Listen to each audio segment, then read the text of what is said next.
Hello there. Thought I would try out the live stream feature that YouTube has on my phone. Hi, Wendy.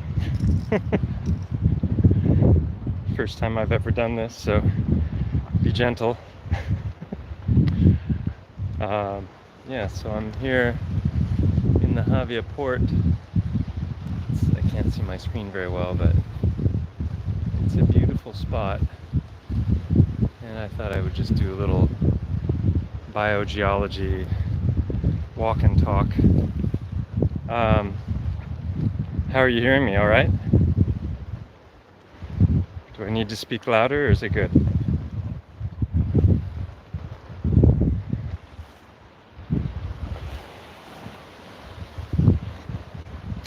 Glad to hear. Okay, cool.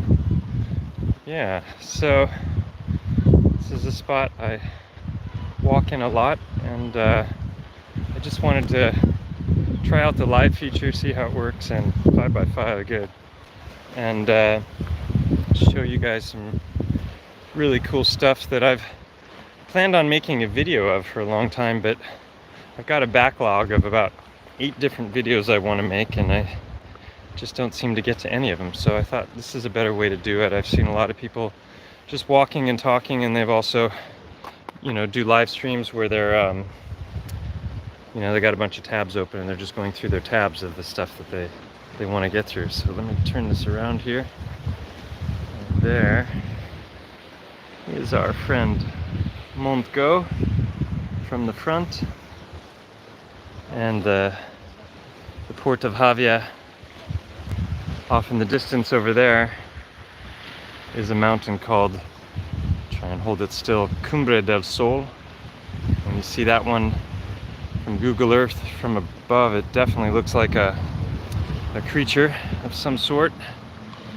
There's another couple mountains over there that could be elephant candidates, and off in the distance there's a jagged mountain there. I don't know if you can see that. That's called Serbian, and I'm going to be doing a video about that sometime soon, because I think that might also be a candidate. Oh, I'm trying to zoom out here. There we go. Yeah, so I'm just if any of you have any questions, I'm going to walk a little bit further, and then I'm going to get to kind of a starting point, and I'm going to show you some things that I think are pretty fascinating. 19 people. Hello, everybody.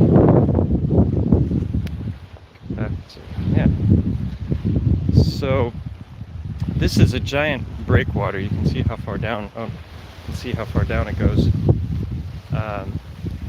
And it was built in 2 parts. The more modern part is what I'm walking on right now, and as soon as I get up to that little staircase up ahead, I will show you how the construction was done. It's pretty wild. I can show you here actually. So if you look at this, so this is concrete, and you can see, I don't know what they had for the substrate, but you can see it's just all of these pebbles, these smooth rocks that I believe are petrified organs, and they made these massive blocks. These are about 1.5 meters square, or cubed I should say, and it's just that substrate with all of these smooth stones. And when you get up close to them, eventually you will see the ones that I've been talking about in my videos. Like, for example, where did it go? I just saw one here. All right, you got the harp shape, got a little sulcus line there, or sorry, not sulcus, but the what is it? My mind is gone, but it's basically where the different parts of the heart meet and fuse. And so I have no idea when this was built or when these were placed, but when we get down a little further, you're going to see that the original breakwater was built with these stones that are the same size roughly as the ones I just showed you down there, but they're made from solid chunks of bigger structures. Like if you look off in the distance over there, is it pieces of that, or were they brought in from elsewhere? We're gonna consider that in a minute. But it's a beautiful day. Summer has finally arrived. It's the perfect evening temperature. Off in the distance there is Cap Cream. Kind of looks like somebody laying on their back, but that's just pareidolia. It doesn't look like that at all from any of the other angles or from Google Earth.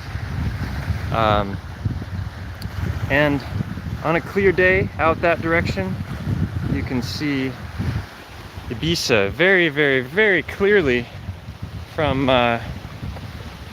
what is it, 90 kilometers away, which is a pretty astonishing distance. Oh wait, sorry, I turned off the chat. Let me back up here a little bit. All good here. Oh wow. Hi everybody. So, yeah, it's a beautiful place. I'm very, very lucky to be here. And, morning glory. Hi, Zach. No buffer. What does that mean? What does no buffer mean?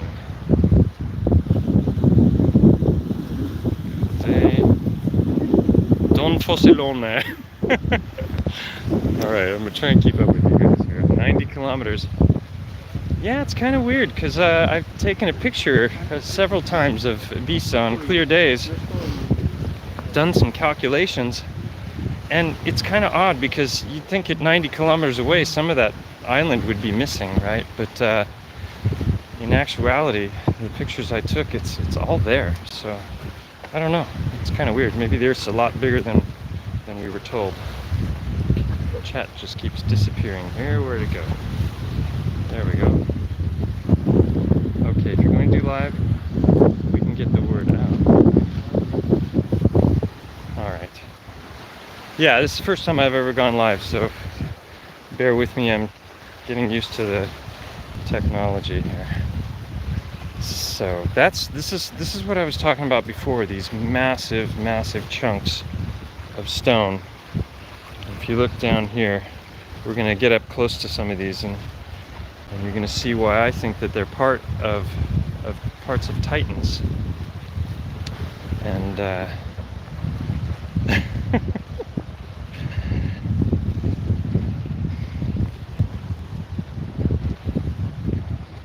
yeah, so I just have to get down a little bit further, and then I can hop down because it's a little too far from here. Don't want to hurt myself.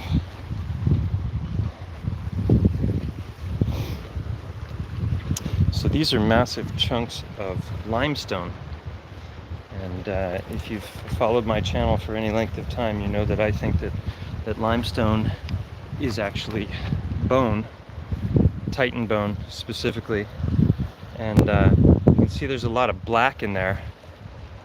And I just learned recently that a lot of oil is extracted from layers of limestone. So I'm wondering if the black might actually be petrified Titan blood. It can take a lot of different forms depending on whether it's the venous blood or the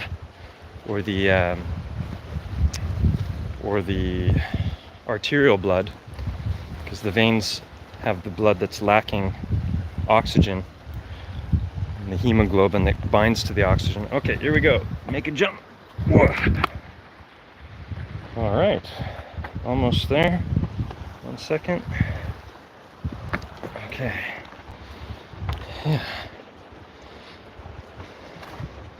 So it's a little odd for me because I never wear these outside, so I've got to see the screen and the distant world at the same time. But you can see here's what I'm talking about. Looks like crude oil embedded in the stone. And then if you look through here, you can see excuse me. You can see that it appears to open up like a blood vessel would. and it's also fractal.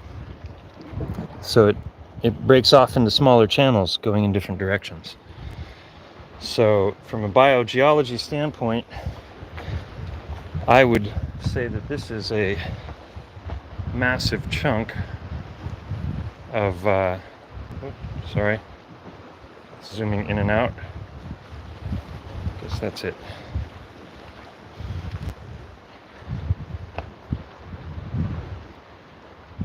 Huh.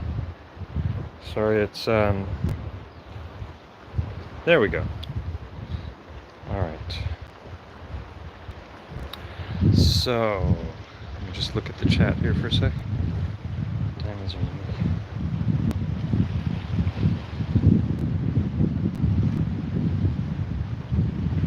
okay. So if we look at some of these others, you know, are they just big rocks, or are we looking at different kinds of tissue of creatures? And if you've been following my channel for any length of time, you know what I think about that. And this is just like, it's just a big buffet of Titan flesh, if you ask me. And I don't know if we'll make it over there today, but if not, I will go over to that beach over there. Well, you can't really see the beach, but there are two little rocky coves over there, and both the wall behind the coves and the stones that are in the coves are just amazing to look at. So we'll see how far we get. So I hypothesize that fat, nerve, blood plasma, fascia all petrify into varying types of quartz. So depending on how much blood is present, you get a darker, redder color, and it can be, you know, clear as day as well.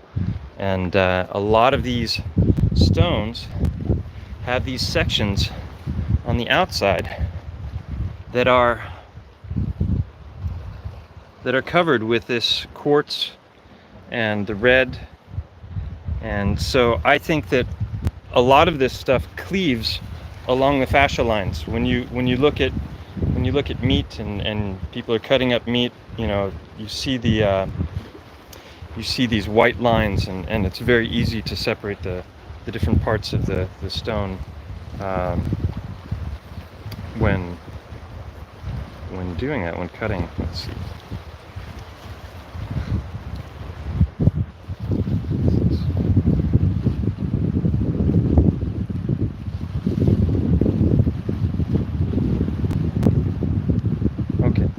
So I'm just checking the chat every once in a while, and we'll just walk in. If I see anything interesting, I will point it out.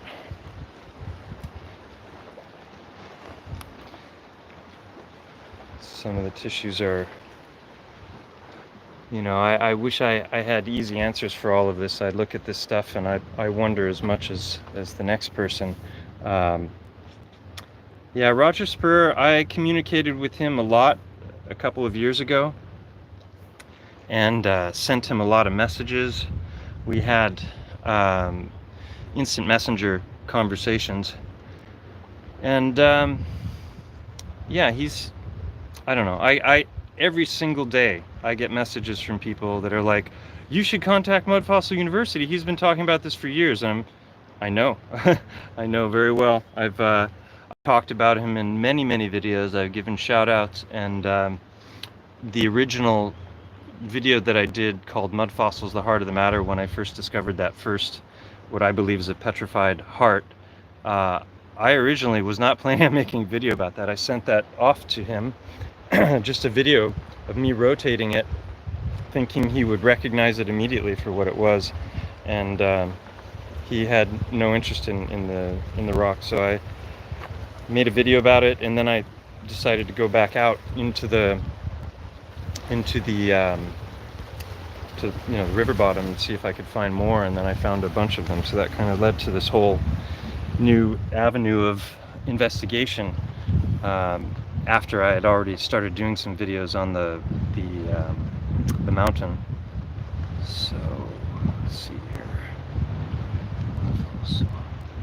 Yeah, so all these people who are asking me, like, why don't you talk to Roger, or why don't you shout him out? I've done that so many times, and Roger, he's not interested in any of the stuff that I've done, which is really surprising, because I would say just about more than anybody out there, the work that I've done is offering some pretty solid evidence that, you know, the things that he's been talking about for years, at least aspects of those things. I don't agree with everything he says. There's a lot of things he says that I definitely do not agree with when it comes to his views on cosmology, and you know, he thinks everything is a mud fossil, and I don't think so. I think the reason I've started calling them petrified organs is because it didn't make any sense that organs would fossilize inside of a body and then the body would be gone. So I hypothesize that there's some kind of a massive violent event that occurred that most likely involves some kind of, you know, major plasma or electricity or heat or something. And you know, whether you're talking about the glittering sword from the Bible or plasma apocalypses or whatever, it's you know, it's I'd love to know. 3 dragons on the beach in the northwest or northeast. That sounds interesting. Yeah, and yeah, it's kind of weird. He doesn't have the least bit interest in it. As far as I know, I think he mentioned it once very briefly, but he's never made a video or talked about it at any length on his channel. I would know. I would see an immediate flow of his subs to my channel.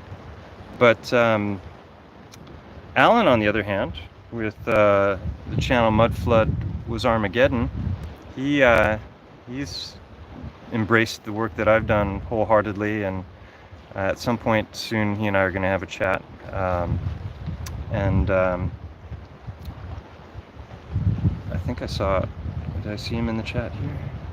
That was flood, super low pressure, letting the water in. Yeah, I think water was a part of some of it, and I think that either massive heat or electricity was involved in other aspects of what we see.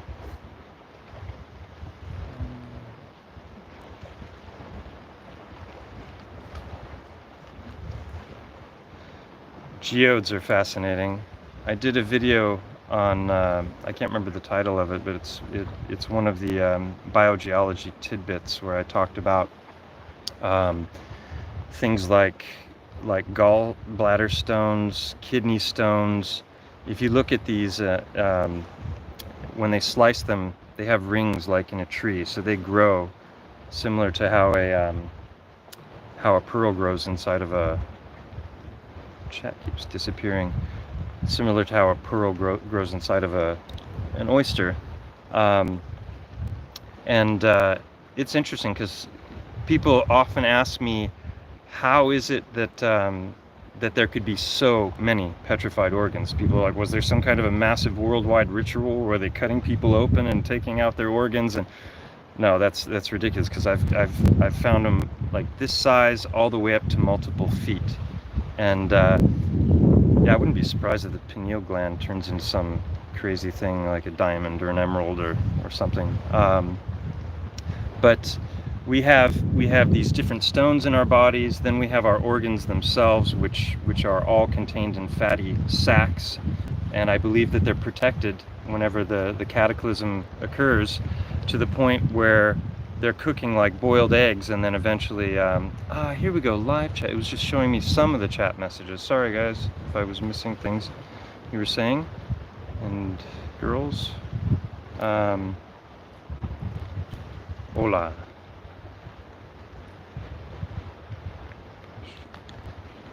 So almost caught, there we go. Okay, caught up, so we can walk a little more here.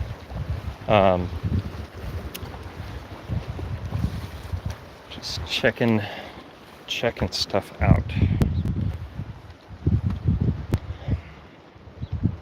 So, you know, the mainstream story that geology gives us for all of this stuff is that it's you know, it's formed by these are sedimentary layers that ultimately are biological material that gets compressed under the seafloor for tens of thousands or millions of years, and then eventually creates these massive layers of stone, and then those are pushed up by tectonic activity. Well, the hearts, I think you can find in you know, most places where you'll find pebbles, where you find the smooth stones. Mainstream geology is telling us that those stones are formed through erosion, and that's why they're all smooth. And I believe that they started out smooth because they were organs to begin with. And you know, there's a lot of different anatomical features that I've mapped out in my videos on the heart stones, and I show that there's a number of features that don't make any sense from an erosion perspective, and they are sorry, got distracted by people walking by, and that like, for example, when the heart, yeah, that's Fenga, can check that out. See that? I believe this is the remains of a blood vessel that's coming. Oh, I zoomed in too much. See the layers of the crystal in it, and it follows a line. We'll see others that are clearer in a little bit when we're walking. Yeah. So the heart, when the heart contracts, it has this spiral contraction, and we can see that at the bottom of the heart as a little twisting of the fibers. And so many of these heart stones that I've found have that twisting. It looks like a propeller at the bottom of the stone. And the odds of that happening over and over and over again through some kind of water erosion, to me, are next to impossible, especially when you start to add in all of the other features, like the you know, the openings or the indentations for the remains of the blood vessels, and the suture lines, which is where the folds of the heart come together, and the what else? Yeah, the coloring, the reddish coloring, because oftentimes the hearts are still fleshy. Here we go. This is some good stuff here. So look at this. Here you have some erosion. Oh, there's a little creature ran away. Some erosion, or not erosion. You have an opening for what I believe is a blood vessel, and you can see a lot of times these openings are surrounded by the quartz, and that's because I believe it's a blood vessel that's petrified and become quartz. All right, go back and see what I missed in the chat here.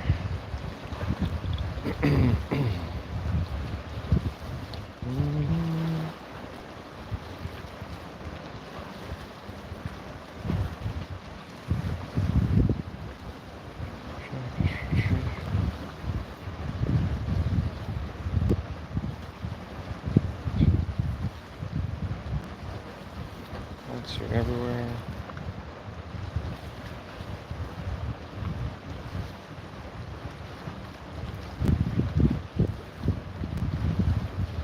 Mud flood was Armageddon in the house. Hey, Alan. Yeah, so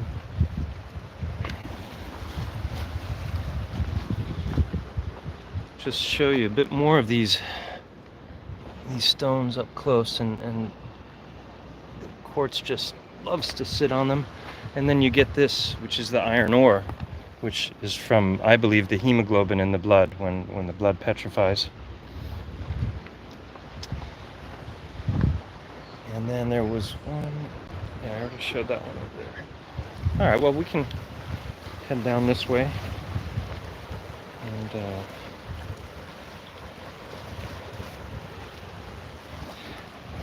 this is a different approach to making videos. Check it out. Down there. Ta-da! There we go. What are the odds, huh? All these rocks, and I just happened to find one this shape with suture lines. lot of times it'll have that twist at the bottom. I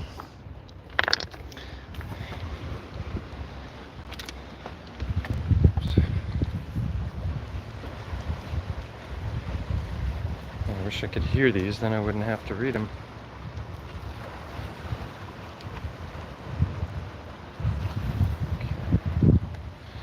All right, onward.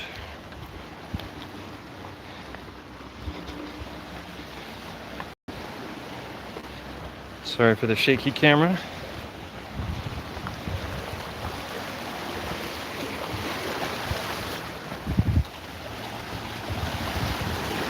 So down there, this is the thing, you know, they want us to believe that these are all smooth because of this water action, and that they're just bumping around against each other, and the same thing goes for the rivers.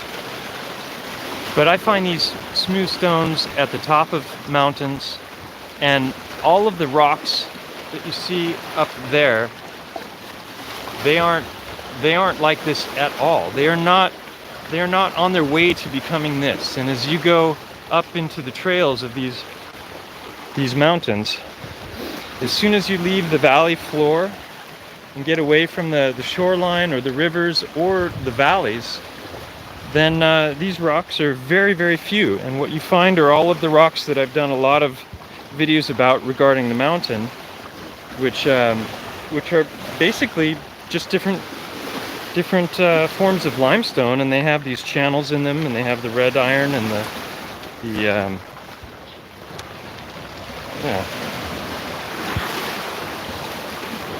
voice chat would be a troll magnet. All right, yeah, that makes sense. Yeah, it's good. Thank you. Hey, Dr. Law, fellow chiropractor in the house. Let's hear it for chiropractic, huh? All right. So,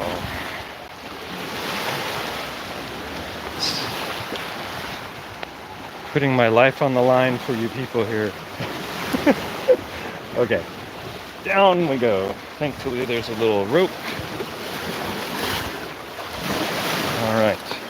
So, first rock I see coming down is that one. What do you think of that? Oh, well, what do you know?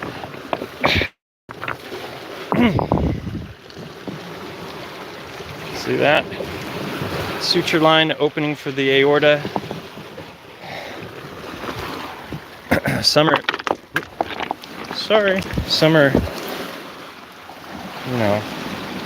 potential kidneys, gallstones, kidney stones, all different sizes, all different sized creatures, all different sorts of species of creatures.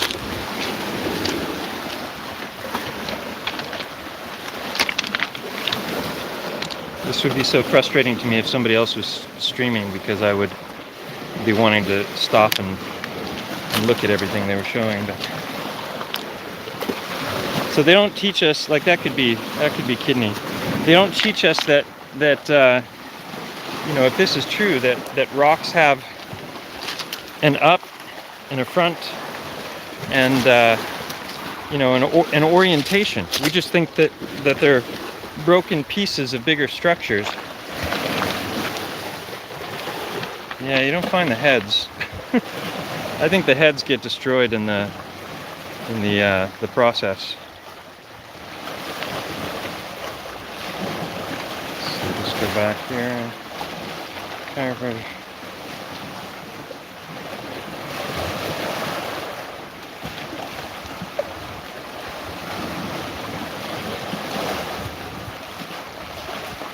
Dawn for someone.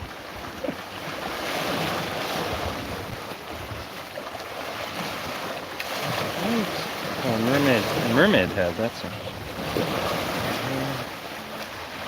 Brains, all I can figure is that the brains vitrify, and they literally melt, because they're not protected in the same way that the heart and the kidneys are, because the heart and the kidneys and the stomach and all these others they're in the chest and abdominal cavities. So you have what's called the pleura, which is a big fatty chamber, and then that's filled with fluid, and then inside that are the hearts that are I mean, not the hearts, the organs that are, they're suspended in the liquid. So they're protected during, the cataclysm. They're going to be the last thing to go.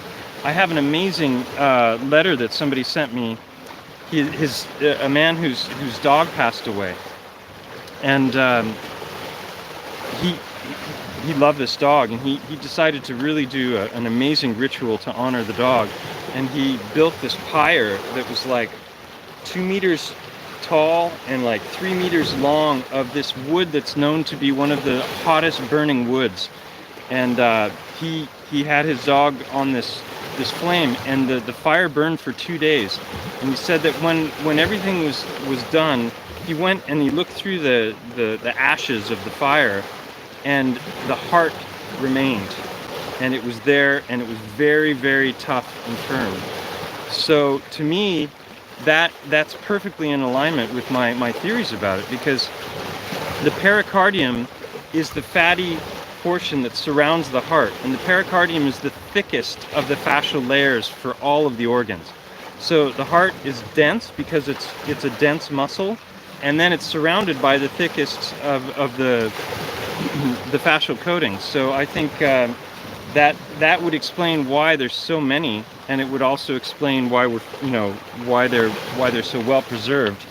And the outer portions, the actual blood vessels themselves that are sticking off of the ends, those are destroyed because they're hollow, right? You've got the opening for the blood vessel itself, but the heart itself is dense.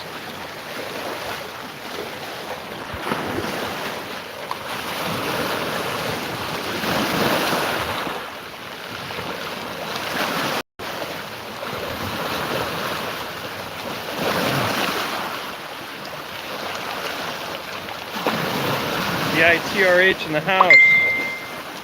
Hey there. Yeah, so check this out. This is such a beautiful location, isn't it?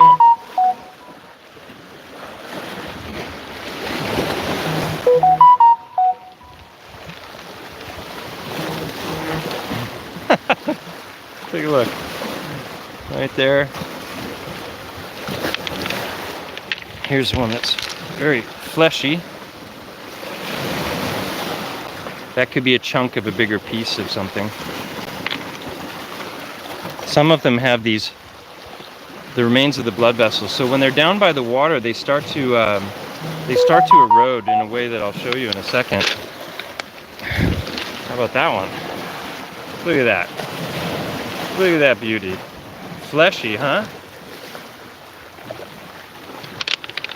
So yeah, we can go over this other little. Oh, my notifications. Sorry, my deafening people. There we go. Alright. So, I'm going to just get over this other side here. It's tough. I've never done this with glasses on before, because I've just started wearing reading glasses. And so I'm using those for the screen, but then I got to take them off to walk.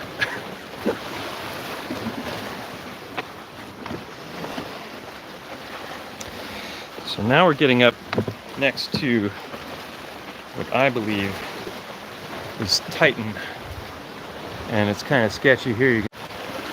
There we go. Am I back? Yeah. I don't know. I guess the cell phone tower is a little too far away. Okay. So what I was going to show before is example of, you can see this is water erosion. These aren't blood vessel entries, and they can be bigger, or it might not even be water. This could be like some kind of a little this is probably a burrowing sea creature that's made these holes, and that's very different from the holes that are in the tops of the hearts. Ta-da! How about that shape, huh? And there's your propeller twist. Can you see that?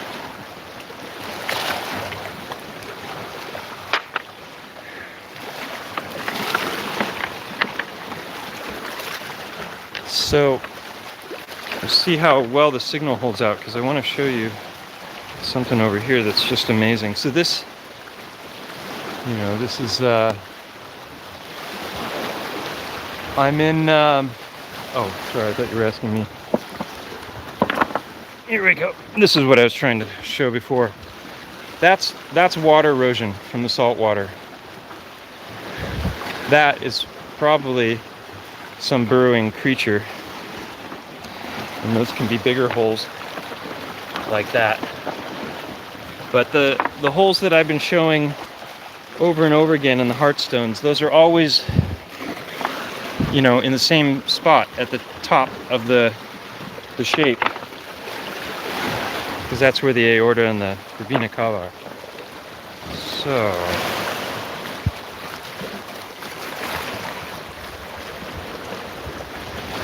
how's it? Still 5x5? Alright, so.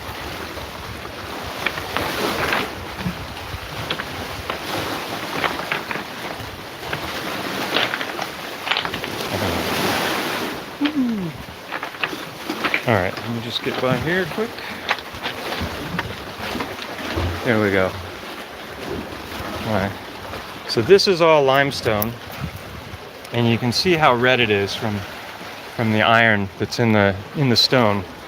And then when we get to here, this is more of what I was talking about before when I was looking at the bigger rocks. You can see the limestone.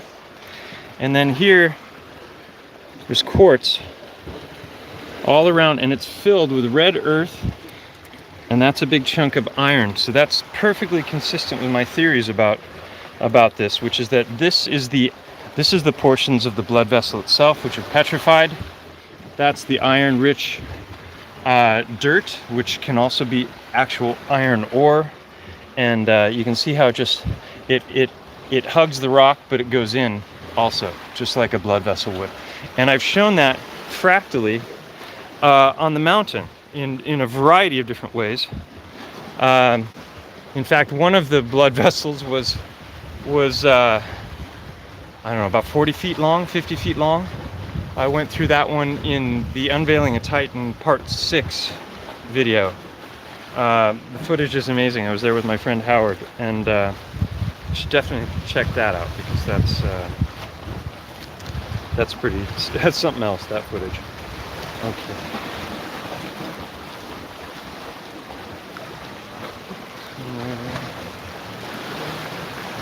Cool.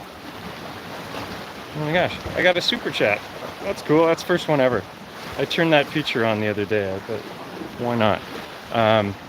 So whoever sent that, thank you very much. And then,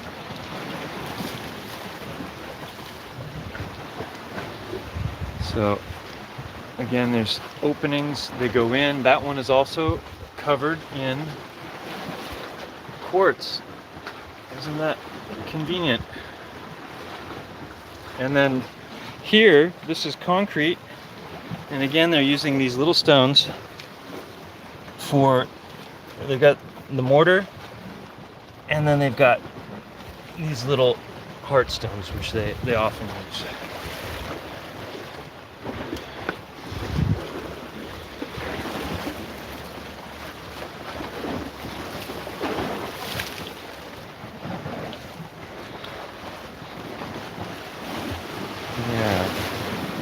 Beautiful place, huh?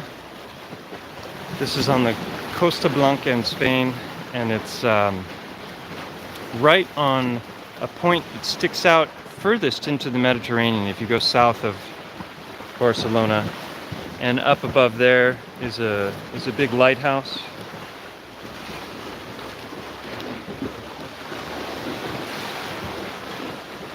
See all these layers, and then over there are some little caves that go in. So how about that? Cala Tango is over there.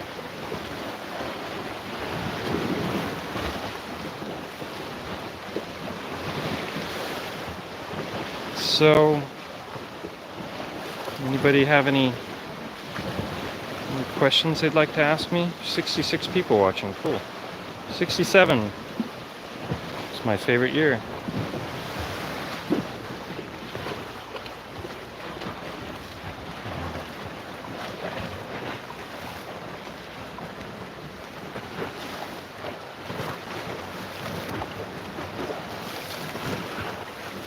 tapas with Mike. That sounds like a good show to start.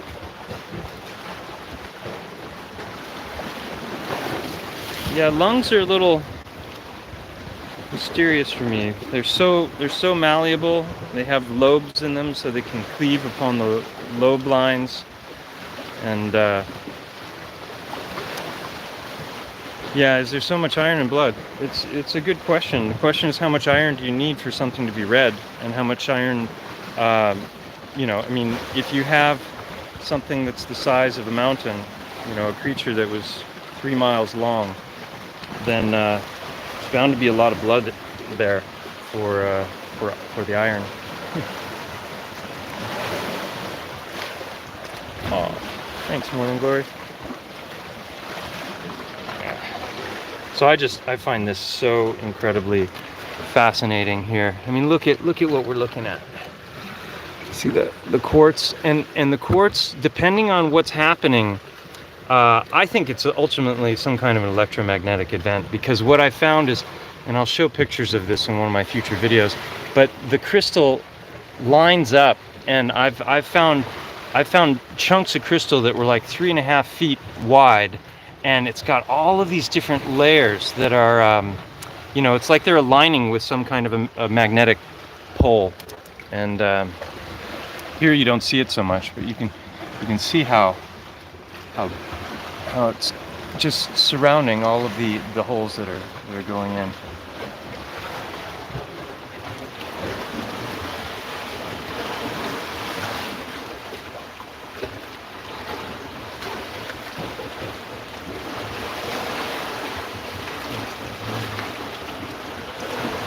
Maybe the Earth isn't what you think it is.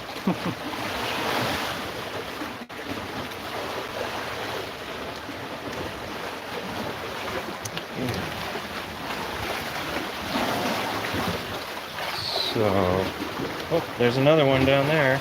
I mean, think about. I'm working on a video right now. It's just going to be a short video, and it's going to be the top 7 Heartstone features. And number 1 is obviously going to be this shape, the harp shape. Now, I could totally understand this taking on this shape if the larger structured rock that it was a part of had some kind of a matrix that caused it to break in a certain way and then make this shape. That would make perfect sense to me. But it wouldn't make sense when you've got all kinds of different colors of rock and all sorts of different sizes. So it doesn't make sense. And you see that curved underside right there? This is a perfect example of what I'm talking about. So you've got the harp shape, there's a faceting, a flattened top, and you can see there's even an indentation right there, or a discoloration. And then that curved underside, which is when the heart goes into contraction on death, in rigor mortis, it curves like this. That's the pattern it does. Here's another one. Like, so mainstream geology, I don't know, I had a, so there you can see the water is eroded and revealed the fractal blood vessel pattern. So that this is not, this I believe is inherent to the stone, and then the water has exposed it. But the idea that, you know, what mainstream geology tells us about this, and I did a video called Paradigm Crushed, which I sent off a bunch of these stones to a laboratory in the US, hoping that they were going to do a thorough analysis and get back to me with, you know, with some kind of an idea about what these were comprised of.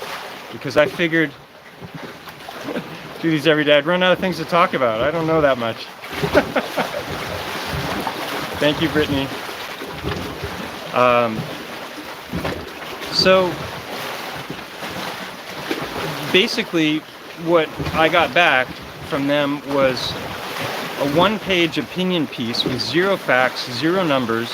A whole bunch of claims were made, about how these rocks were formed, which they can't prove. They can't replicate it in a laboratory experiment. You know, they're already there. There's nothing, there's no experiment that you can do to, like, well, you might be able to create one of these, but I haven't seen anyone doing it yet.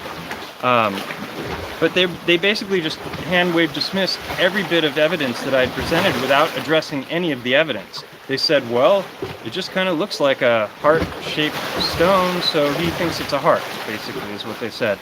And so, yeah, I know, it's like a graveyard. It's kind of creepy, actually, when you think about it from that perspective. It's also beautiful. It's wonderful to think that we're literally walking, you know, on the ancients. You know, this is what the Native American Indians believed, is that you know, the world was comprised of you know, ancient creatures and beings, and you know, it may be more that way than we thought.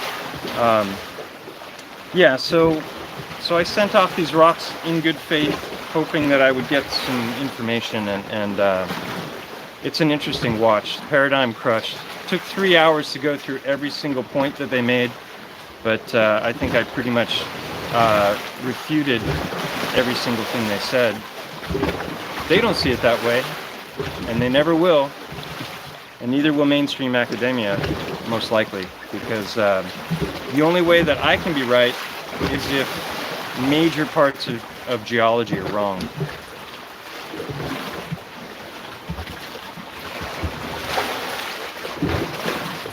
I wish, you know, I wish I had a background in chemistry and physics.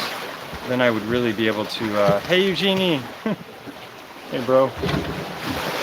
Then I'd really be able to, you know, take a whack at some of this other stuff. But I posted a video a couple days ago of a talk between myself and Lenny Time. He's a PhD in inorganic chemistry, and he is, as far as I understand, he's in perfect alignment with the things that I've found and that I'm talking about.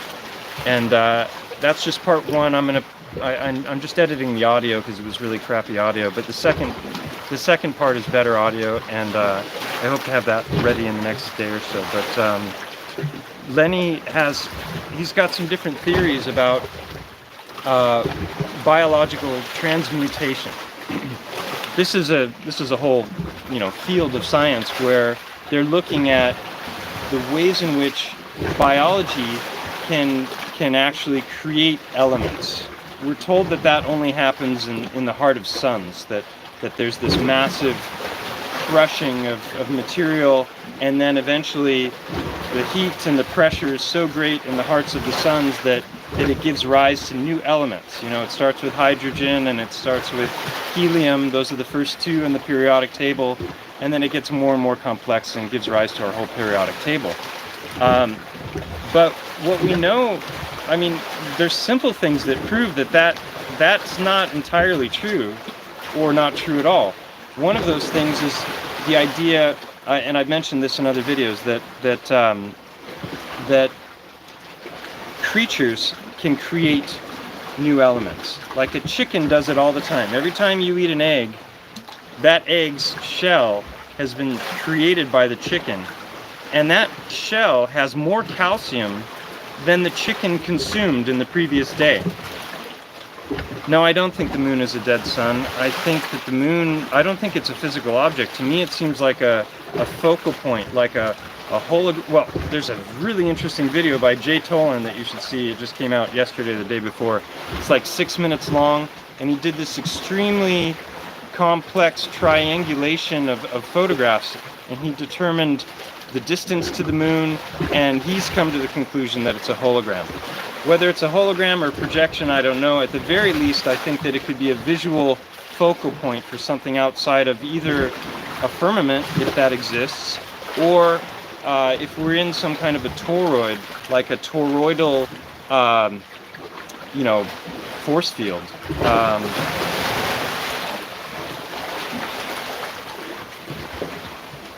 Dan Dimension's work is incredible. His Let There Be Light video is one of the most important that I've seen. He's showing that there's a difference between daylight and sunlight. And it's a very important difference. And so as the sun is swinging around, which I believe, I don't believe we're moving. We're not spinning. I don't feel any movement.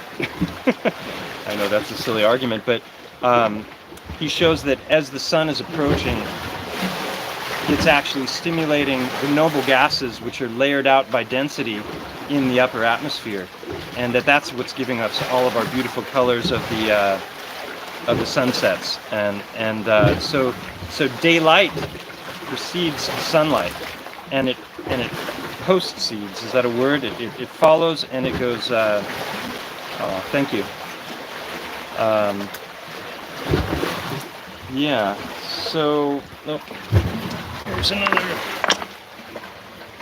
Just sitting here, it can be so fun to just look at the rocks and see how often the patterns repeat. So they want us to believe that pattern is just coming by random chance and erosion, and I don't buy it for 1 second anymore.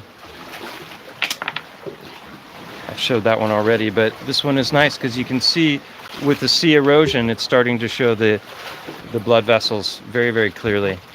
And some might think that that's just a little creature that's burrowed and it's followed a path, but you can see it more clearly on other ones where there's a starting point and it's fractal. It looks like a tree, and that's exactly how our blood vessels grow. So I don't imagine that it's like a little creature that went off and then came back and then went off and came back and went. No way. So I think that's the remains of blood vessels, quite simply. And can everyone still hear me? Yeah. Okay, I'm still going. Good. So the chat is on about. Yeah, Dan Dimensions, Let There Be Light. That video to me, also the high altitude balloon footage, it shows just how, oh, yeah, Stella just said, someone asked why there's so many hearts. So here's what I believe. If Titans were a thing, which I definitely believe they were, and my Unveiling a Titan series, parts 1 through 6, is all about that, and all about the evidence that I've accumulated in favor of that idea. So if they existed, then to me it makes absolutely perfect sense that these avatar-like gigantic trees also existed. And everyone's seen these pictures of the tree stumps, and how that looks exactly like a lot of the plateaus in places like Devil's Tower, in Wyoming, that looks exactly like a tree stump. But some people like Roger Spur say that that's not a tree stump at all. It's the tendon, the Achilles tendon of a giant creature that was buried vertically. To me, it just makes no sense, his explanation about Devil's Tower whatsoever. But the tree stumps alone, there's different explanations that have to do with, volcanic activity and whatnot. But if you want undeniable, in my opinion, fully conclusive proof that the trees existed, go to Hangman 1128's channel, because his footage to me is absolutely undeniable. He's got hundreds of hours of boots on the ground footage showing that these, you can see the breakdown of a tree and how it's decomposing and all the different ways in which it fractures and it starts to disintegrate and erode, and he'll pick up one of those pieces and then he'll put it against the backdrop of another piece that looks exactly like it but is like 80 meters wide. and so here's the thing, and this gets back to the why are there so many hearts question. I know my kids are always talking about how I talk too much, and I want to talk about this point, and then I go off over here to talk about that point, and then I come back, and then so I'm always going around like this. But if you stick with me long enough, by the end of it, you'll have a nice flower that you can take with you. But if we think about the rainforest, and we think about how much life and all the different kinds of species that exist in the rainforest, they say that 80% of the life that's in the Amazon, for example, is in the trees, like 20% on the ground. So if the avatar trees existed and they're miles high, you know, some say 10, 20 miles high, these trees. I'm sorry, I'm switching back and forth between metric and imperial because I grew up in California, but I've lived half my life in Europe now. But anyway, so if these trees existed, then it's perfectly reasonable to assume that they would have been inhabited by wildlife, right? And in fact, in the 1300s, if you can believe the timeline, Dante, he wrote about flocks of birds that were so gigantic that they would block out the light of the sun and they could fly by for hours before you would see the sunlight again. Like, if anyone's ever watched a murmuring of starlings, it's an incredible thing. Murmuring, M-U-M-M, murmur, M-U-R-I-N-G. A murmuring of starling. They're just like, they dance at sunset. When I lived in Rome years ago, I lived close to the Vatican, and I could see the cupola of St. Peter's Cathedral from my terrace. Very, very fortunate to have had that time there. And at sunset, the starlings would fly above the cupola, and now I'm sure that the reason they were doing that is because there's all kinds of different, you know, currents that the building itself is creating, but also because the building is on a very special location, very likely, you know, where the Tokayo 13th monkey, world's best start fort mapper, in the house. Welcome. A man who's been very influential in waking me up to a whole lot of things that I didn't know about. Yeah, so back to the whole question about why so many hearts. Obviously, it's not just hearts. If you look here, there's all kinds of other shapes besides this classic harp shape that I keep going on about. There's ovals, just like our kidneys are ovals, and there's you know, probably kidney stones, gallstones, testicles, who knows what else, right? Anyway, all of the organs are there, but the hearts are the easiest to spot because they're the ones that have the most distinct shape, and very often they take this harp shape. Not always, sometimes they're just a clump, but they still have the same features of these sutures, and at the tops they have the indentations or the openings for the blood vessels. They taper in on the sides, they have a twisting on the bottom, and they'll have lines along the front and on the back, which are your suture lines, which are the points where the hearts meet, the heart parts meet. I made a video all about this, which is one of my absolute favorite videos, called helical hearts, petrified organs, and synchronicities. And that's it's more important for the work of Francisco Torrent Guasp, which I exposed, than for anything that I discovered. Back to the big trees now, because if 80% of the wildlife is in the tops of the trees, then we can imagine that huge amounts of creatures could have existed in this realm far beyond what we have here now. And now we get back to the apocalypse, the plasma apocalypse, the glittering sword of God, Medusa, maybe it was Tech, who knows what it was, but something happened, and the traces of it are all over the realm. And there's been many dyings off that are in the fossil record, even according to the mainstream geological narrative.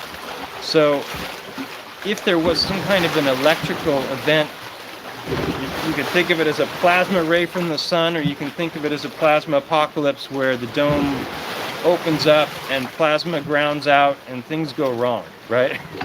Well, if that happened, the first place that would get hit would be the tops of the trees, right? Because lightning is always going to go for that top portion. Correct me if I'm wrong here, but you know, so I think that you know, that explains the huge quantity of these things very nicely, because the Titans don't exist without the trees, in my opinion.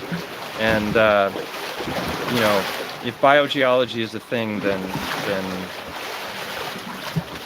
that's my explanation. So let me go back a ways here. missed anything. Sparking synapses, thank you, Morning Glory. That's what I'm here for. Someone else, how the Earth would sustain life, titans of this size. Well, I personally no longer believe that we're on a spinning ball that's 24,901 miles in circumference, spinning at 1,000 miles an hour at the equator. And there, I could list a whole bunch of reasons for that, but I'm not going to go into it. So, I don't think anybody really knows how big this place is that we live in. I think there could be outer realms, like outer rings. I think, we could be inside of a gigantic toroid. It could be nested toroids that are, that there's a fractal quality to everything in existence. This whole as above, so below thing, as within, so without, is extremely appropriate for this topic. Let's see, what else? Different metals, different colors. Pacific tree. Starports, I think, are, they're essential to understanding everything that's going on here because they are everywhere. Mike, 13th Monkey, he's mapped out over 10,000 of them on every continent. Some of them are buried under the earth, and you can still see the outlines of them. Others have been spotted using LiDAR, which is ground penetrating. No, is that right? LiDAR. It's ground penetrating radar. So you can actually see that the star fort is buried, but you can't see it on Google Earth. So that's an interesting thing, which supports the whole mud flood thesis. Bacteria mud flood still going through these. Edgar Casey, he's an interesting guy, no doubt. Again, the Earth is alive, so the majority of life cannot be in the trees. No, I was talking about the avatar trees. If Titans existed, I believe those existed, and I believe that they were home to a great amount of wildlife, and that whenever the event happened, that's why that's why there's so many of these stones everywhere.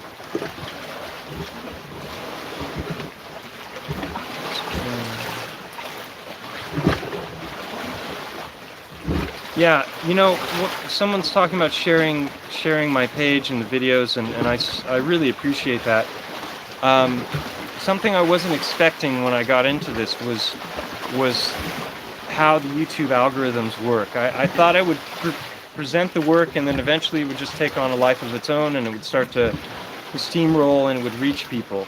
And instead what happens is I put out a new video, I get about a 9-hour spike, and then it drops off dramatically, and then over the next 2 days it tapers off to just a little bit, and then it trickles for about a week, and that's it. And if I don't keep producing videos over and over and over again, then they don't get seen. And I didn't want to, there's a lot of channels where they just keep doing the same thing over and over again. And I didn't want to bore people by saying the same stuff over and over again. So I've got this attitude of like, I did it, it's there, they can go look at it and decide for themselves. But I'm not going to just keep saying it over and over again, or I guess I have to on some level, but it's frustrating that it doesn't reach a greater number of people without me having to keep putting out videos every week. My thoughts on the Nephilim. I listened to the Book of Enoch, an audio file. It was like 3.5 hours or 4 hours. It's obviously the text that is in greatest support of my research. It's mentioned in the Bible. It was originally in the Ethiopian Bible, as I understand. So it's part of what they call the apocryphal text. I think there's something like 13 books at least that were removed from the original Bible. And the Book of Enoch talks all about the Titans, and it talks about. Let me just check my battery here. Good. I've still got a lot of battery time. It talks about. It even names the size of the Titans. It describes them as being roughly 3,000 Ls, E-L-S. And 3,000 Ls is roughly a mile tall, which is, the perfect size for what I found with Momco.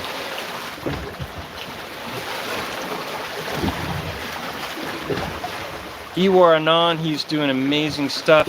He did some stuff on the trees also, so if some of you could go over there and turn him on to my stuff, I think he would be blown away by it, because it dovetails perfectly. My work combined with the whole mud fossil thing, the stuff on biogeology, the petrified organs, and the work of Hangman 1128 on the trees, and all of the stuff with the stumps combined with mud flood. It's a pretty massive stack of compelling, dovetailing evidence. It's not just like, ooh, I'm just making everything fit into my crazy, wacky theory. No. In fact, if you go through my videos on the hearts, and you go through the Unveiling a Titan video, you'll find out that I didn't approach it in that fashion at all. I approached it as a scientific exercise, right? Looking at, when I went to the mountain, and I first got on the topic, I was like, this is pretty nuts. If I start talking about this with people, they're going to think I'm crazy. And, you know, but the more things I found, the more I was just like, if this is just random chance, then the universe is messing with me, you know? It's like, it's some cosmic joke that I'm the brunt of. And then the more that accumulated, the more I was like, I've got to tell people about this. But before I started doing that, I got out my anatomy books and I started looking for things that I would expect to find if it really was a creature that size. And then I went up to the eye, and then I discovered the ear, which I had no idea about. That you got to, if you haven't seen Unveiling a Titan Part 3, watch that, because that's one of the most amazing videos of all, because there was a whole team of archaeologists that went in there and did my work for me, really. And I didn't even know the cave existed. It's got a whole bunch of new boots on the ground footage, and I bought a streaming deck and a second webcam, and I've got to learn more software, and I'm gonna start going live with the stuff, because it's just, it takes me a month to produce a video, and you know, right now there's 87 people listening to this, so this is, I think, going to be a better approach for me. It's not as polished, and I'll say a lot. So, got my favorite words, everybody does, I guess. If we are the microscope, I really do not like the world I see in microscopes. Yeah. Yeah, someone says, and that's why the mountain ranges have the shape that they do, electric universe. I believe that fully. I think that some are titans. I think some are, obviously, volcanoes, whatever volcanoes are. Brittany, she knows a lot more about that than I do, and I keep waiting for her to make a, you know, the Truth on Volcanoes 101 video. What was I talking about? I think some are trees, some are titans. Clearly, volcanoes happen, right? We can see them in action, so we know they're doing something. And then the electric universe idea of major events shaping this realm is undeniable. All you have to do is look on Google Earth at the Grand Canyon, our biggest canyon, and you'll see that it's a Lichtenberg figure. It's undeniable. That was not carved by the Colorado River. I'm sorry. You have to just put your logic and judgment aside to think that a little river carved that out. And we see these Lichtenberg figures all over the place. They have a fractal design, just like light. You know, when lightning strikes, it's got the same shape. And then when it hits the beaches sometimes, and it creates things called fulgurites, which are these rising sandy fractal patterns. But also the Lichtenberg figures can be seen from above the earth, and they're everywhere, and they look a lot like, where'd it go? They look just like that. So as above, so below, and I think that the electric universe, I don't agree with all of their ideas. I don't know all their ideas. I've only seen, you know, a limited number of their videos, but I think that it's a lot more electric than they tell us. Alright, so I'm way behind here in the chat. Let me skip ahead. Paul Cook is doing amazing stuff. I've been watching him since early on. I was a Patreon for a while until they yanked his Patreon. I think he's kind of, he was open to my stuff, and at one point he gave me a shout out, and then I think he changed his mind because he's of the mindset now that everything is all former structures, like this realm was created like Minecraft, and he's got boots on the ground stuff all over Malta, all over the UK, and the deeper he goes, the more megalithic it gets, and it's all geopolymers. Like all of these blocks, they're not, you know, if you think about those stones that I started off showing over there, those are not geopolymers. Those are biology, in my opinion. And geopolymers have some very telltale characteristic qualities. Observation Deck did an amazing video, two-part video series on that, called, I think it's called Geopolymers. And they found old texts showing the recipes, you know, showing exactly how they were making probably just about every kind of stone that you see out there. Yeah.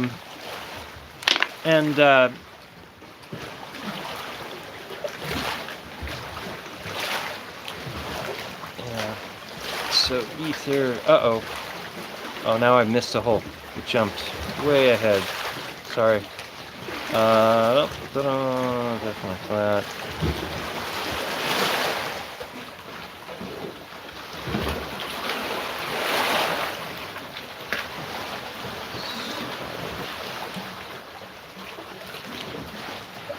Video's coming, Brittany says. Yeah, just like my book is coming, right?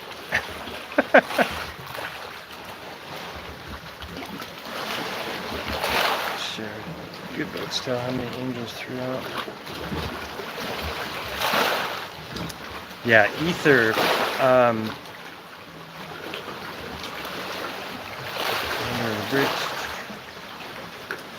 Yeah, so as far as somebody mentioned the red bricks, I think that the star forts.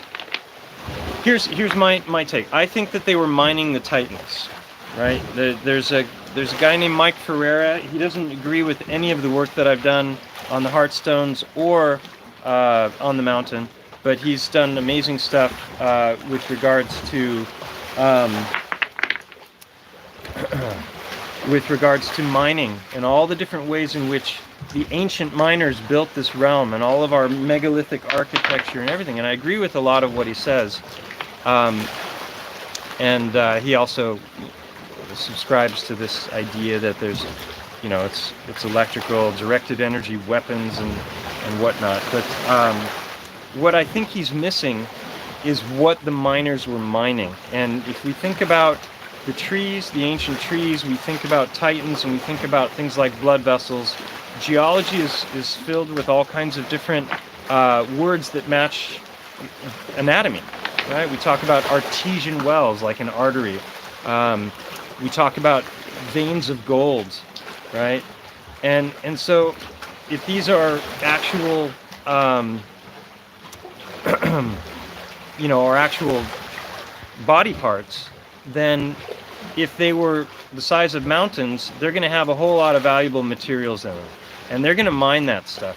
And in my 6th untailing of a Titan video, I show that this entire region has been completely terraformed.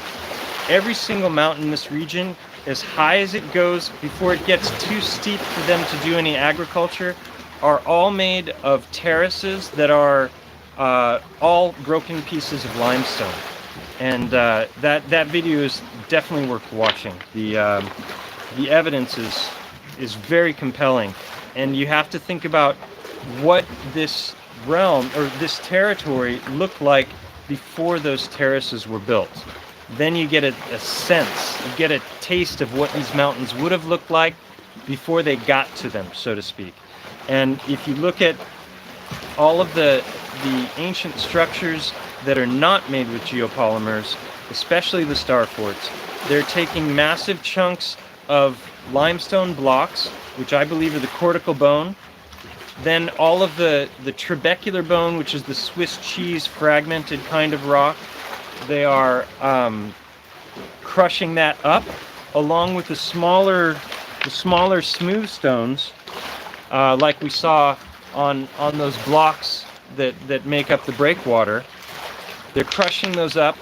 They're using the blood and the iron ore, and that is being ground up and probably mixed with ash, because that's how you make concrete.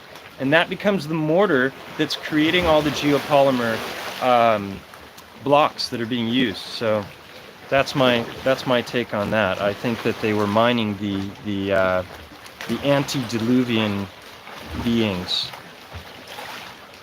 And someone says red bricks can do something with energy. There's the whole piezoelectric effect.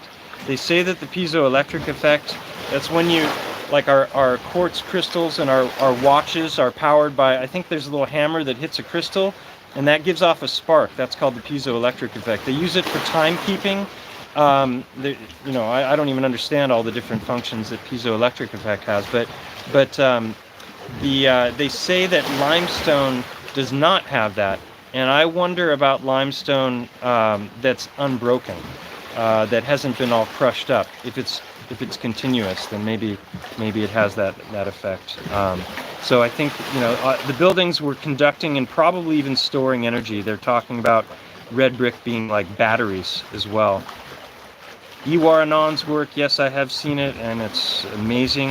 And it's a really good primer kind of course to a whole lot of different subjects that you can give to people who are not really aware of all this stuff. My son watched it was like a 5-hour video, and he was just totally blown away by it.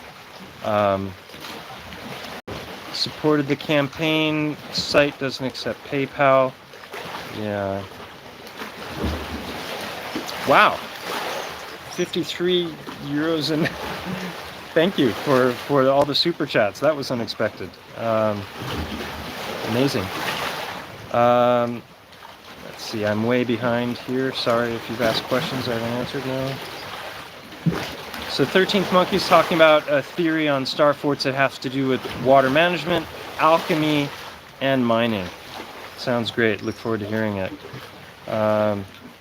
Yeah, maybe they made us smaller over the years. That's like downsizing, right? Like, how many movies have they made about that? And if you think about fractals and if there was more water in the realm, we would have greater atmospheric pressure. They show gigantism in plants when there's greater water pressure, air pressure, or oxygen concentration. Never mind. I don't know what I'm talking about. Here we go. Gigantism, miniaturism.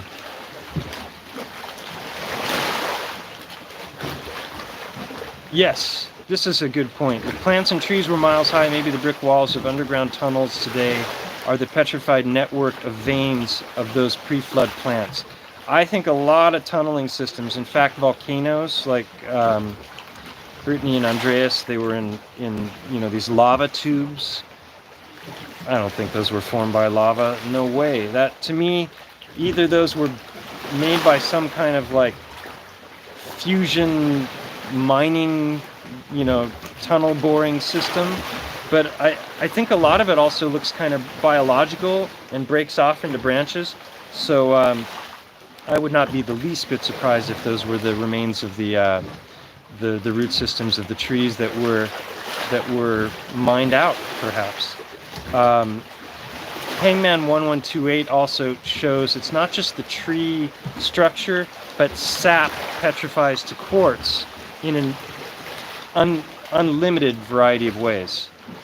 So I don't know what the chemical composition of sap is, but I would bet it's probably got some long-chain fatty acids, because it seems that fat definitely petrifies to different kinds of quartz. I'm so far behind here.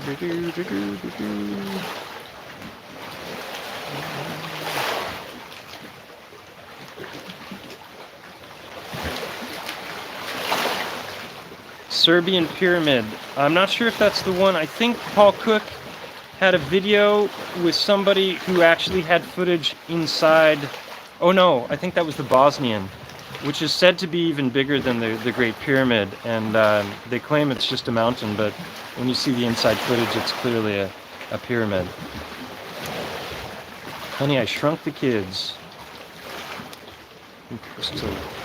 Here's a quote from Tesla. In a crystal, we have the clear evidence of the existence of a formative life principle. And though we cannot understand the life of a crystal, it is nonetheless a living being. And that is true. They are constantly growing. And that's one of my theories also, is that geodes are formerly, you know, things like gallbladder stones or kidney stones. And if you look at, do an image search for kidney stones, and then you do a search for geodes, and you see them like a whole bunch of them at once. Oh, search for gallstones as well.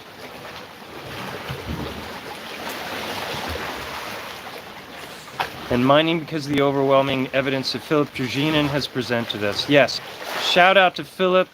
He's he hasn't been producing much lately. He's in Russia, and I'm sure, you know, with all the stuff that's going on with politics and war and everything, you know, he's not as productive on his channel as he once was. He's interviewed me a few times, and you know, I'm honored that he is so taken by the work that I've done and appreciative of it. And he said some, you know, really amazing things, and it's always fun to talk to him. And I look forward to the next time. Sap, like amber. Yeah. Rockwell, Texas. 20 miles long, 5 or 6 stories high. That's a big rock wall. Oh, Bosnian pyramids, yeah. Yeah, check out, it's like, I don't know, 6 months ago or something, Paul Cook did a video. And apparently they're like an amazing healing center as well. Like Novak Djokovic. Sorry, not allowed to say that. Novak Djokovic, he was talking about going there and feeling healed in that location. Oh, speaking of Novak, he's going to be playing Nadal this evening in the quarterfinals of the French Open. Hollow Earthers here. Oh, I finally reached the end. Hey, Mike. Tokayo. Everything is life. There is no non-life. It's just about where it is in its journey. I agree. It's all transforming from one thing to another. Well, this has been fun. I got to start making my way back because it's getting dark. But here's another one. So that is most definitely seawater erosion.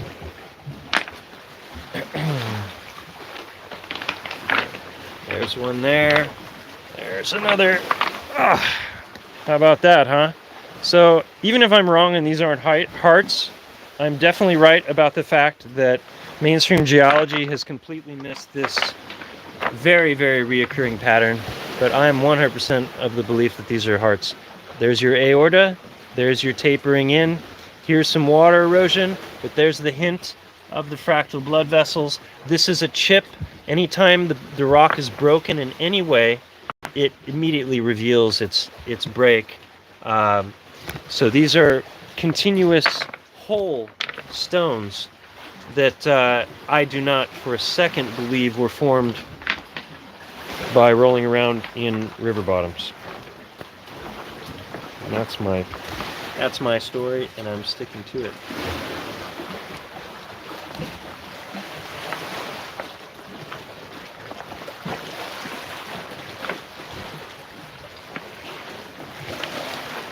Yeah. So I just gotta watch my step, obviously. Oh wow, here's a big one. Check this one out, huh? There's my foot for reference.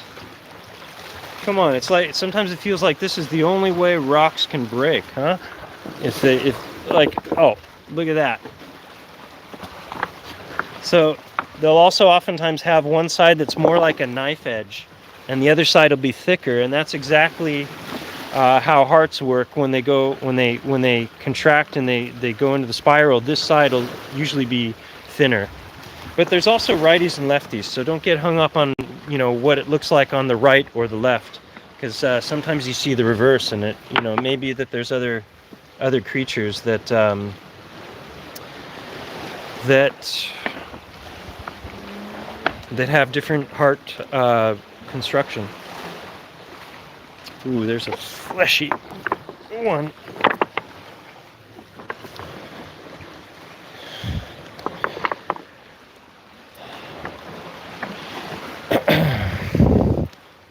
Ooh, there's a beauty. Look at that one. So they do this a lot, where they have the flattened top, and you'll see the indentations, and then usually or the aorta opening will just be slightly on the back side typically. It's not typically on the front. And there you see that curve again, and that is the suture line where the heart folds together. If you think the heart is a 4-chamber pump, you're wrong. It is not a 4-chamber pump like every one of us was taught in school and are still being taught. Even cardiologists don't know the true nature of the heart unless they've studied the works of Francisco Torrent Guasp or Rudolf Steiner. Francisco Torrent Guasp, a Spanish cardiologist who died about 15 years ago, was the one who discovered what's known as the myocardial ventricular band, which basically what he discovered is that by preparing the heart properly, you can, if you cut off the fatty outer portion and you boil the heart, that using just your fingers as blunt instruments, you can start to pull the fibers apart, and you can literally spread out the heart in one long band. It is one continuous long band of contracting muscle, but because of the way it's been rolled up, it's like a knot. And in fact, it was known for a very, very long time as the Gordian Knot.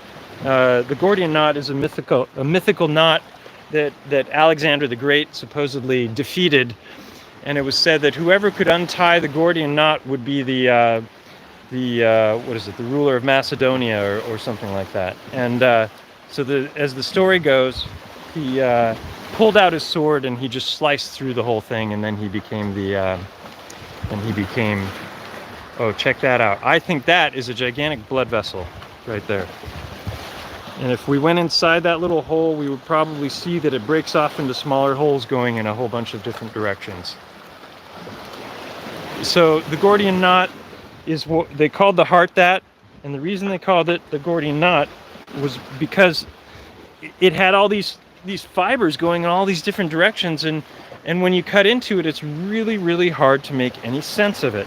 Well, Francisco Torrent Guasp finally solved the puzzle, and he was able to show this, and that's what I show in my video called Helical Hearts, Petrified Organs, and Synchronicities. It's whoops, zooming in. There we go.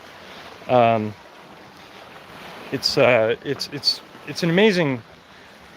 It's an amazing thing to know, because it really changes how you see the heart, because it's far more far out and fantastic than we ever could have imagined. It doesn't unwrap into 4 chambers. No, that's the point. Is we're told that it's 4 chambers, but it unwraps into one continuous band. Some of the heart stones are black, and I'm going to show that in a future video. And I think it's this whole idea of blue bloods. Think about reptiles. They have they're cold-blooded, but they have much darker blood than we have,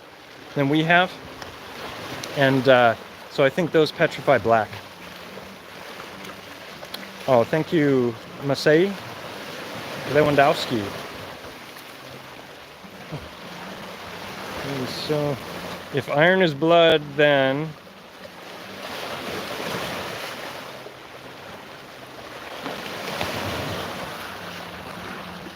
no, Cadaqués, where Dolly lived, is I think close to the French border. It's near Girona, if I remember correctly. I've never been there. Thank you, Gypsy. I'm glad you appreciate it. And yeah, so this is so addictive, you know. I just keep going and find stone after stone with that exact same shape. So this is the mistake I think that they made. If they were actively trying to shut down this information when I sent those rocks off, is they didn't offer any real plausible explanations for how this could happen. The guy basically just said that these are, I started to say that earlier, I call it humiliated clay lump theory, because the idea is that these are lumps of clay that are separate from the other mud or whatever is around them, and then those get compressed, and then over a long period of time we get metamorphic rock. Because these apparently have a pretty good hardness to them. So that means that they've had a lot more pressure for a lot longer time, according to the mainstream narrative.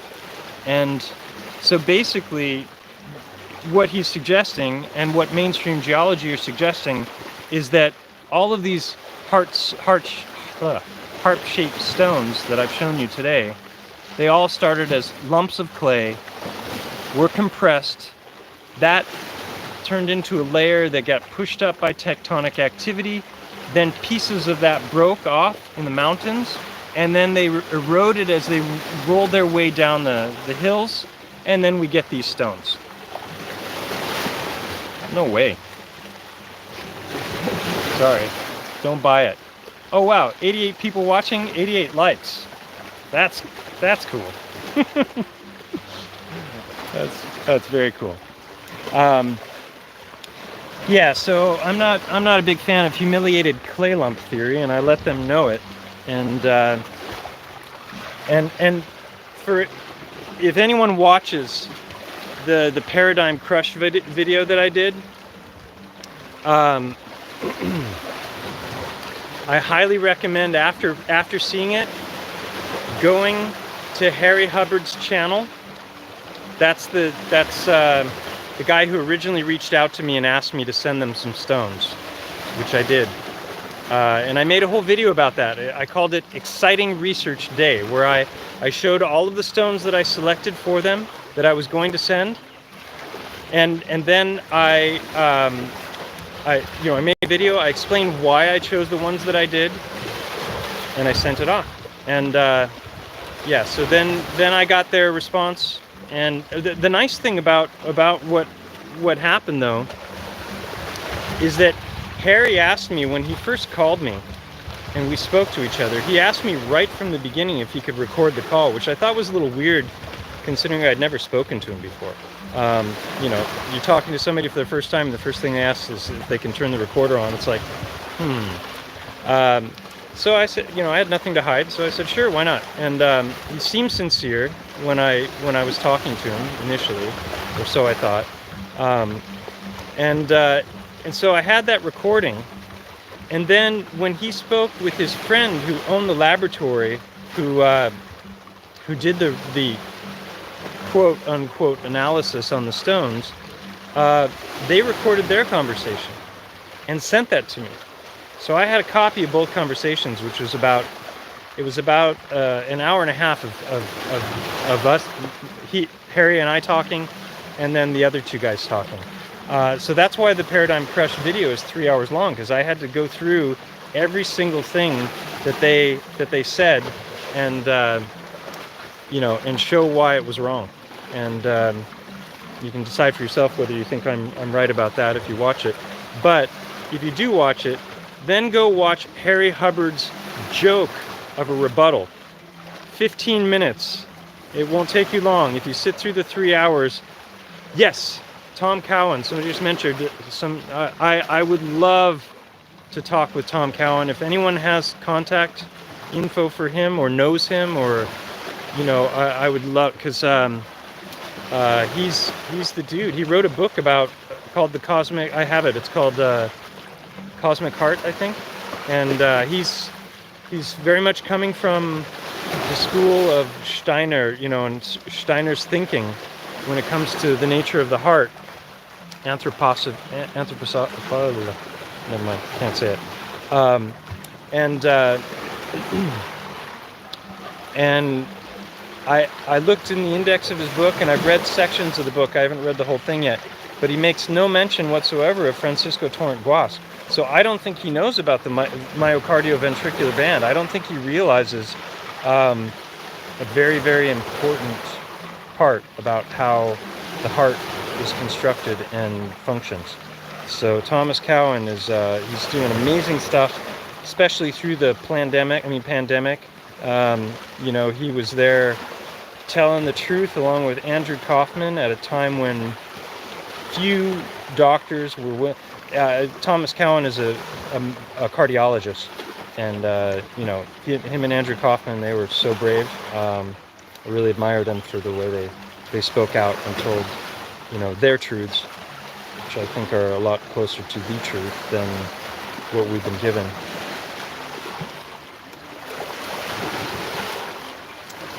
Steiner means stoner in German. That's a new one for me. A lot of the best intellectuals are, right? Paradigm blindness. Yeah. Oh, wow. I should get a little further here. This is where I've been standing on the wall. All right.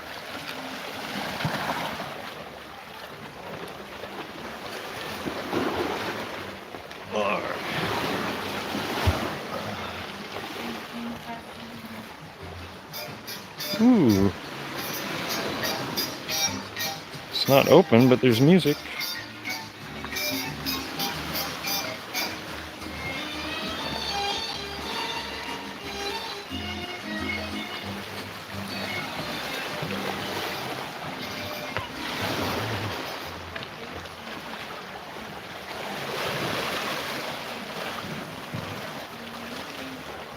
This is in a place called Javea, Spain. It's spelled Javea. Circle of Willis, yeah, that's in the central portion of the brain.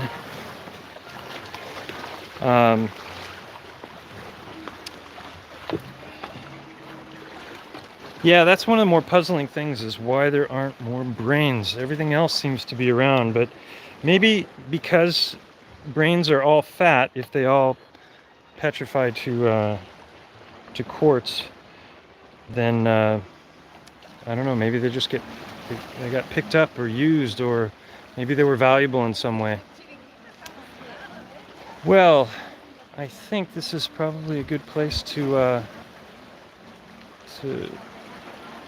end the stream here. Say goodbye. It's been really a pleasure to do this, and I hope it wasn't boring. And yeah, I'll try and do this again. There's definitely some other spots that I want to show everybody, and I'm gonna start doing live streams from the computer once I get all of the bugs worked out of that. It seems pretty daunting with OBS and Stream Decks and all this stuff, and I am definitely old school when it comes to tech. So, hola. Adios. All right. So, beautiful view from Javea at night. And thank you all for coming. It was really, really fun. And until next time, take care. Keep your heart soft. It worked better that way. Ciao.